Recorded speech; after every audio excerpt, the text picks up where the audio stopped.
بنای خوای بەخشندەی میهرەبان، حەمد و سەنا و سوپاس و ستایشی بێ پایان بە خوای پەروەردگاری جیهان. درود و سەلام لەسەر پێغەمبەری خۆشەویستمان صلی الله عليه وسلم و لەسەر ئەهل و بەیت و هەموو یاران و هەموو شوێن کەوتوانیان تاکەوە تا زەمان. بینەرانی خۆشەویست، پێخۆشحاڵم لە حەڵقەیەکی نوێی بەرنامەی ئەحکامەکانی ڕۆژوو هاتمەوە خزمەتی ئێوەی بەڕێز و خۆشەویست. ئەم حەڵقەیەمان حەڵقەی ژمارە 15مە. لە حەڵقەی پێشووە باسی دەستمان کرد بە باسکردنی ئەو کەسانەی کە ئەهلی ئەعذارن، ئەتوانن ڕۆژوو نەگرن یان ئەتوانن ڕۆژەکانیان بشکێنن. گەشتین بە بەشی یان جۆری شەشەم. کەسێک ئەگەر زۆری لێ بکرێ ڕۆژۆکەی بشکێنێ، کەسێک ئەگەر زۆری لێ بکرێ ڕۆژۆکەی بشکێنێ. ئافرەتێکە مێردێکی زاڵمی هەیە، زەختی لێەکە، زۆر زەختی لێەکە، تەنانەت لەوانەیە بڵێت مەسەلەن ئەندامێکت لە ناو ئەبەم، یان کەسێکی زاڵم زەخت لە پیاوێکەکە بڵێ ئەگەر ڕۆژۆکەت نەشکێنی ئەتکوژم، یا ئەوە ئەکەم یا ئەوە ئەکەم، هەڕەشەیە مناڵێکتان ئەکوژم، یا کەسێک ئاوە. ئەگەر لەو حاڵەتانە حاڵەتێکی لەو شێوەزە ئەگەر چی لە سەتا یەکیش احتمالاتی بۆ دابنرێ، زانایان حسابیان بۆی کردووە وتوانە حاڵەتێکی ئەگەر لەو شێوازە ڕوویدا، ئایا ئەو کەسە ڕۆژۆکەی بشکێنێ گوناحبارە بێ یان دروستە بۆی ڕۆژەکە بشکێنێ؟ زانایانمان وتویانە بەڵێ ئەگەر بزانێت تەهدیدەکە و هەڕەشەیەکی بەجێ و احتیمال هەیە جێبەجێ بکرێ، بڵێ ئەتوانێ ڕۆژۆکەی بشکێنێ و زۆر بەشیان فەرمویانە گوناحبار نابێ و قەزاشی لەسەر نییە. لەبەر فەرمایشتی خوای پەروەردگار کە لە سوورەتی ئەننەحل ئایەتی 106 ئەفەرمێ: من كفر بالله من بعد إيمانه إلا من أكره وقلبه مطمئن بالإيمان ولكن من شرح بالكفر صدرا فعليهم غضب من الله ولهم عذاب عظيم.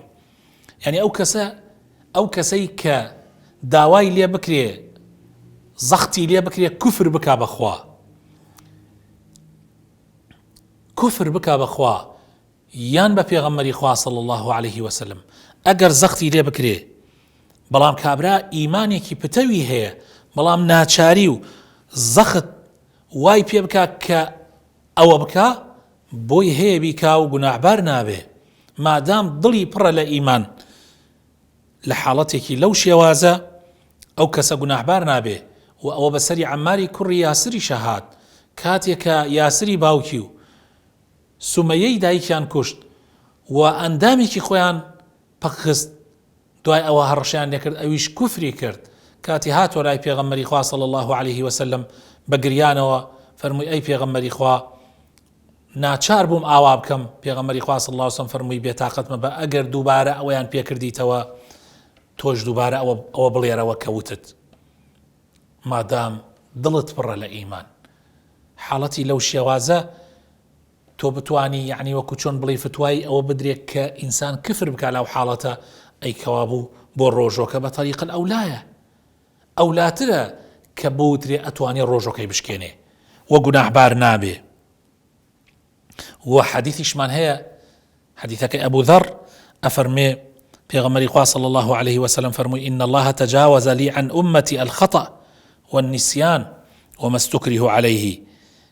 الباني أفرمي لصحيح ابن ماجه أفرمي حديثك صحيحة، أفرمي خوي تعالى أماني أمشتاني لسر أمتكم لا بردوه لبر خاطري في غمري خواه صلى الله عليه وسلم حلا كردن لبير شونوا وأويك زوري تيابه ناچاري أمانة لسر أمتي إسلام نانوسري حلا كردن لەبیر چوونەوە و ناچارکردن، ئەم سێ حاڵەتە لەسەر ئومەتی ئیسلام نانووسرێ. و هەروەها زانایانمان فەرموویانە ئەو کەسەشی کە شتێک تەپوتۆزێک یان شتێک چووە ناو دەمیەوە یان چووە ناو سکیەوە بە ناچاری بەدەستی خۆی نەبوو بۆ نمونە تەپوتۆزێک بۆ نمونە کاتێک کە غەرغەرە ئەکا ئاو چووە ناو دەمێەوە بە ڕغبەتی خۆی نەبوو زانایانمان فەرمویانە ئەویش ئەڕواتە پاڵی ئەو ئیکراهە ئەو ناچاریە بۆیە ڕۆژۆکەی ناشکێ وە قەزاشی لەسەر نییە. جۆری حوتەم هەر کەسێک پێویستی بە ڕۆژوشکاندن بێ بۆ ئەوەی زەرورەتێک ناچاریەک لابە، بۆ نمونە کەسێک ئەبینێت زەلامێک ها لە حاڵەتی تیاچوونە، خنکان، سووتان، ڕۆخانی مەسەرەن شتێک بەسەریە، حاڵەتێک لە حاڵەتەکانی تیاچوون، ئەم ئەبێ ڕۆژۆکەی بشکێنێ بۆ ئەوەی ئەو کەسە ڕزگارکە. ئەم پێویست ئەبێ لەسەری کە ڕۆژۆکەی بشکێنێ بۆ ئەوەی ئەو کەسە ڕزگارکە. زانایانمان فەرمویانە لەبەر خاتری ئەوەی کە کەسێکی معسووم ڕزگار بکرێ ئەتوانی ڕۆژۆکەت بشکێنی، ئەتوانی ڕۆژۆکەت بشکێنی و دوایی بە قەزابی دەیتەوە، بەڵکو ئەبێ بە واجبیش لەسەری. ما لا يتم الواجب إلا به فهو واجب. يعني ئەگەر ئەم ناچار ببێ ئیلا بۆ ڕزگارکردنی ئەو کەسە بێ ڕۆژۆکەی بشکێنێ، ئەو کاتە ڕۆژوشکاندنەکە بێ بە واجب، چونکە واجبە ئەو کەسە ڕزگارکە کەوا بۆ واجبیشە ڕۆژۆکە بشکێنێ بۆ ئەوەی ئەو کەسە ڕزگارکە. لەبەر ئەوە خۆشەویستەکانم ئەو کەسە ئەتوانێت ڕۆژۆکەی بشکێنێت، دوایی قەزای لەسەرە بەڵام ئیطعامی لەسەر نییە، دوایی ئیطعامی لەسەر نییە، یعنی خواردن نادا، چونکە ئەم بۆ کارێکی مهم و کارێکی پێویست هەڵساوە. جۆری هەشتەم کەسێک ئەگەر پرسێتی یا توێنێتی زۆری پێهێنا، چووە حاڵەتی هەلاکەتەوە، ترسا لە خۆی، ترسان لەسەرەوەی ئەندامێکی لەدەست بدا، چاوی یان گوێی یان عەقڵی لەدەست بدا، یعنی زۆر حاڵەتەکەی حاڵەتێکی هەلاکەت بوو، ئەوە دروستە ئەو کەسە کە گەیشتە ئەو حاڵەتە تینوێتی برسێتی زۆری پێهێنا ئەتوانێت ڕۆژۆکەی بشکێنێ. خوای تەعالا لە قورئانی پیرۆزە لە سوورەتی ئەلبەقەرە فەرمێ وەلا تولقوا بأیدیکم إلى التهلکە. خۆ ئینسان نابێ خۆی بخاتە تەهلوکەوە، ئینسان نابێ خۆی بخاتە تەهلوکەوە. شەریعەت بۆ ئەوە نەهاتووە، شەریعەت هاتووە تووشی ئیحراجیت نەکا، هاتووە کارت لەسەر ئاسان کرد، نەک هاتووە بارت لەسەر قورسکا و تیاد ببە، شتی وا نابێ. و هەروەها خوای تەعالا فەرمێ لە سوورەتی الحەجە ئاەتی 78 وما جعل عليكم في الدين من حرج. لەم ئاینی ئێمەیە حەرەج نییە، ناڕەحەتی نییە. خوای تەعالا بارەکان بە گوێرەی کەسەکانی داناوە. تۆ ئەگەر بارەکەت زیاد لە حەدی خۆی قورس بوو کە بووە مایەی تیاچوونت یا لە ناوچوونی ئەندامێک لە ئەندامەکانی لاشت، ئەو کاتە ئینسان ئەتوانێت ڕۆژۆکەی بشکێنێ. ولا تقتلوا أنفسكم إن الله كان بكم رحيما. سورة النساء آياتي 29. خۆتان مەکوژن بەڕاستی خوای تەعالا زۆر بەبەزەیە بەرامبەر بە ئێوە.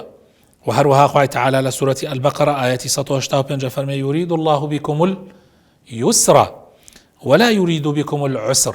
خوای تەعالا ئاسانکاری بۆ ئێوە ئەوێ، بارقورسی لەسەر ئێوە نایوە، بارتان لەسەر قورسکە ئەوێ لەسەرتان سوکیکە. ئەمە ئەزانن لە بابەتی چیوە ئەم ئاەتە هاتووە؟ ئەمە لە بابەتی ڕۆژووە هاتووە، هەر لە بابەتی ئەوەی کە باسی شهر رمضان الذي أنزل فيه القرآن، هەر لەو ئاەتەیە خوای تەعالا فەرمێ يريد الله بكم اليسر ولا يريد بكم العسر. خوای تەعالا ئاسانکاری بۆ ئێوە ئەوێ، نایوێ بارتان لەسەر قورسکە. لەبەرەوە خۆشەویستەکانم ئەبێ بزانین هەر کاتێ حاڵەتی ناڕەحەتی هات ڕووی تێ کردی تو ئەتوانی ڕۆژۆکەت بشکێنی و دوایی بە قەزا بیدەیتەوە. جۆری نۆیەم هەر کەسێک پێویستی بە ڕۆژۆشکاندن بوو بۆ حاڵەتی جیهاد، بۆ حاڵەتی غەزا یا حاڵەتی ڕوبەڕووبوونەوەی دوژمن، حاڵەتێک لەو شێوازە دروستە ڕۆژۆکەت بشکێنی. ئەگەر شتێکی وا ڕووی لە تۆ کرد دروستە ڕۆژۆکەت بشکێنی.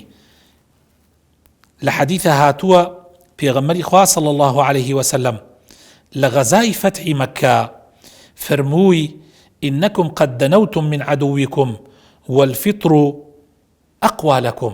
فەرمووی ئەوە ئیتر ئێوە نزیک بوونەوە لە دوژمنان و ڕۆژوشکاندن بۆ ئێوە بەهێزترە.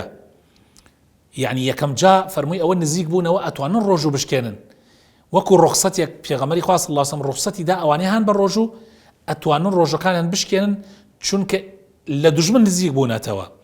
ئەمە وەکو ڕوخسەیەک. پاش ئەوەی کە تەواو نزیک بوونەوە لە دوژمن وەزانی بەیانی ڕوبەڕووبوونەوە کە دەستی پێکا پێغەمبەری خوا صلی الله عليه وسلم فەرمووی ئینەکم مصبحو یا مصبحو عدویکم والفطر أقوى لكم فافطروا. فەرمووی سبەینێ ئێوە ئەگەن بە دوژمنانتان و بە ڕۆژوو نەبوون زیاتر بۆ ئێوە بەهێزترە تا بە ڕۆژوو بوون، بۆیە ڕۆژوو مەگرن سبەینێ. ئەمجا پێغەمبەر ڕوخسەتەکەشی لابرد، کردی بە واجب لەسەر مسلمانان کە ڕۆژوو نەگرن، چونکە حاڵەتەکە زەرورە و پێویستە. تۆ کە بەرامبەر دوژمن ئەبیتەوە پێویستە بتوانی حاڵەتێک ئستعداداتێک خۆ ئامادەکردنێکت تیابێت کە بتوانێ بەرامبەر دوژمن بیتەوە. خوای تعالی فەرمێ وأعدوا لهم ما استطعتم من قوة، حتا ئەتوانن قووەت و هێز ئامادەکەن بۆ ڕووبوونەوەی دوژمنانتان. هێزی جەستە ئەولاترە تا هێزی سلاح و ئەوانە. هێزی جەستە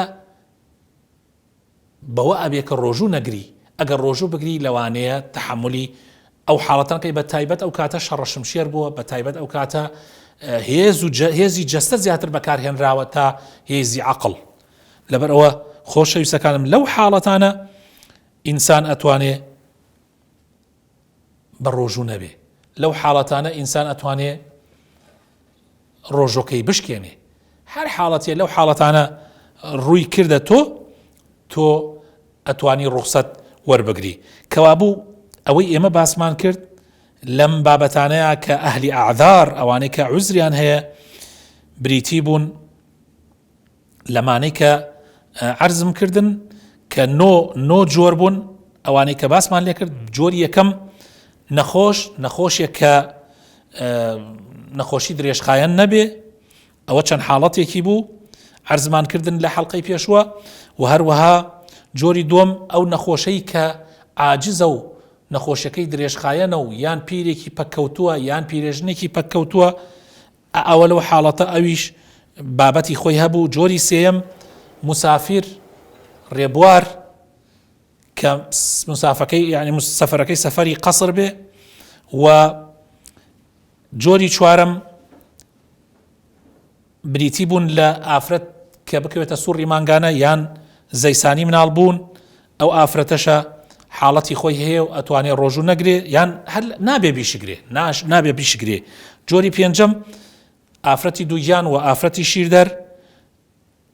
جۆری شەشەم ئەو کەسەی زۆری لێ بکرێ ڕۆژۆکەی بشکێنێ.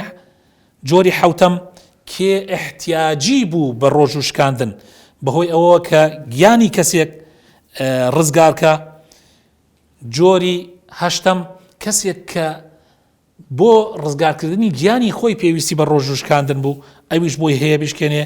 و کەسی نۆیەم کەسێک کە لە حاڵەتی جیهادایە و پێویستی ترەکەوێتە بەرامبەر دوژمن ئەو کاتە جەستەی پێویستی بە هێزێکی زیاترە ئەویش ئەتوانێ یان جاری وایە واجبە لەسەری ڕۆژۆکەی بشکێنێ بۆ ئەوی بتوانێت بە جەستەیەکی پتەوە یا بە جەستەیەکی بەهێزەوە بەرامبەر دوژمنی ڕابوەستێ. خوای پەروەردگار بۆ خاتر ناوجوانەکانی خۆی ڕەحمان پێ بکە و ڕۆژە و تاعاتی عیبادەتی ئەم مانگی ڕەمەزانەمان لێ قبوڵ بکە. ئامین ئامین. وەسەلام عەلەیکوم وەڕەحمەتوڵڵاهی وەبەرەکاتوه.